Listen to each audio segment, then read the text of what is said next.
ஏய் என்னடி பண்ற? எல்லாத்தையும் போட்டு அடிச்சுக்கிட்டே இருக்கிற சும்மா. டிம்பி உனக்கு பேய் கீது பிடிச்சிருச்சா என்ன?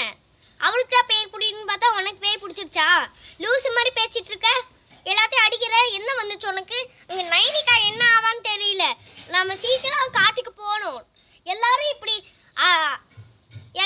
சீரியஸ்னஸே இல்லாமல் இருந்தால் என்ன ஆவறது? எல்லாரும் சொல்லுங்க. இது நியாயமா இல்லை? அது என்னமோ சொல்லுவாங்க. டிம்பி உனக்கு தெரியுமா? எல்லாத்துக்கும் காரணம் நீதான். நானும் ஃபேனும் அந்த மந்திரக்காட்டுக்கு போகலாம் அப்படின்னு சந்தோஷமா ஹாப்பியா இருந்தோம். நீதான் வந்து எல்லாத்தையும் கெடுத்து விட்ட. நான் இப்பதானே சொன்ன சண்டை பிடிக்க தேவையில்ல அப்படின்னு சொல்லிட்டு. சண்டை பிடிக்க தேவையில்ல, அவளை கண்டுபிடிப்போன்னு சொல்லிட்டு நான் இப்பதானே சொன்னேன். எல்லாரும் எந்திரிச்சிட்டீங்க. என்ன லூசு மாதிரி படுத்துட்டு இருக்கீங்க எல்லாரும்?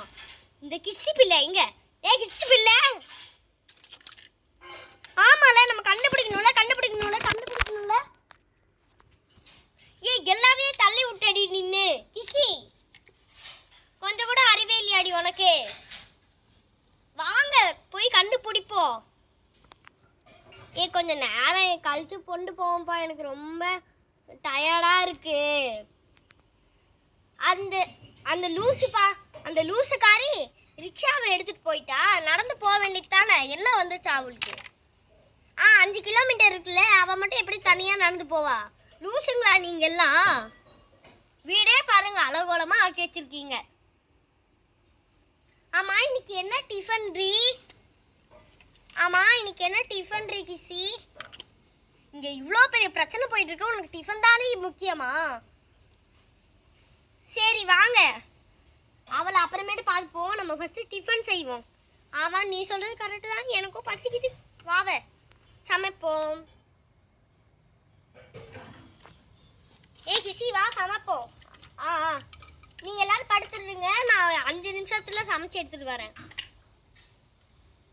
என்னடி இது? ஒரே ஒரு சீஸ் பேக்கெட் தான் இருக்கு. பரவாயில்ல விடு, அட்ஜஸ்ட் பண்ணிக்கலாம். ஃபர்ஸ்ட் அதுக்கு என்ன பண்ணணும்னா, என்ன பண்றதுன்னு தெரியல.